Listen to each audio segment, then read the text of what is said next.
Le premier commandement, c'est « Écoute Israël, le Seigneur ton Dieu est l'unique Seigneur. Écoute ». Dieu nous demande d'écouter. La prière, avant d'être une parole qui vient de nous, doit être une écoute. Un médecin psychiatre m'a dit un jour, lorsqu'un malade commence à m'écouter ou à écouter vraiment les autres, à les recevoir, à les accueillir, alors il est guéri. Si tu écoutes Dieu, si tu accueilles vraiment sa parole, si tu épouses vraiment sa présence, alors tu es guéri, tu es sauvé. Tu deviens une mère de Dieu, comme Marie qui méditait toutes ces choses en son cœur. Oh Dieu, donne-moi un cœur qui écoute. La racine du péché, disent aussi les pères, c'est l'oubli de Dieu. C'est le manque d'attention.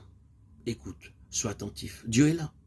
Et toi, Adam, où es-tu? Je me complais à lire la prière de Saint Jean Chrysostome. Pour prier Dieu, tu n'as besoin de rien. Où que tu sois, où que tu l'invoques, il t'entend. Il n'est en effet aucune occupation, aucun intermédiaire, aucun serviteur qui vienne s'interposer entre nous. Dis, aie pitié de moi, et aussitôt, Dieu sera là, il n'attend pas la fin de ta prière. Tu reçois le don avant même d'avoir fini de prier. Quelle belle déclaration.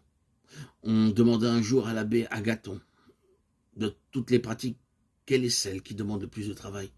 Il répondit, pardonnez-moi, je pense qu'il n'y a pas de plus grand travail que de prier Dieu. Dès que l'homme veut prier, les démons essaient de l'en empêcher. Ils savent en effet que rien ne leur fait plus obstacle que la prière. En effet, dans un cœur qui prie, comment le mensonge, la vanité pourrait-il pénétrer?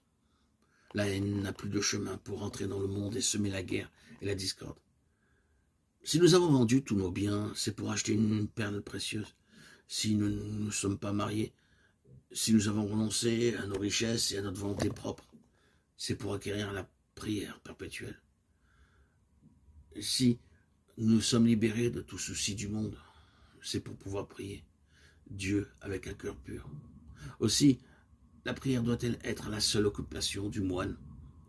Pour réduire à néant toute tentation, il n'y a rien de tel que le commandement du Seigneur, prier sans cesse. Pour retrouver notre liberté d'enfant de Dieu et notre beauté première à son image et à sa ressemblance, il n'y a rien de tel que d'invoquer sans cesse son nom.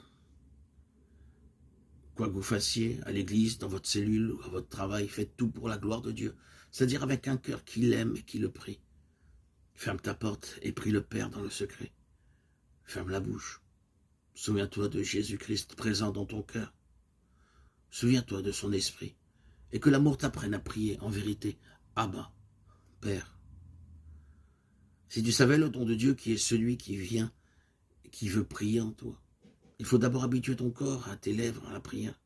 Tu peux rester debout devant l'icône du Christ et de la Mère de Dieu, faire des métanies et répéter à voix haute le nom de Jésus, l'invocation de l'aveugle et du publicain. La prière du cœur est un don de Dieu. Elle te sera donnée quand Dieu voudra. En attendant, tu peux te disposer à recevoir le don de Dieu, lui offrir ton corps, tes lèvres, ta pensée. Et il fera de toi le temple de son esprit.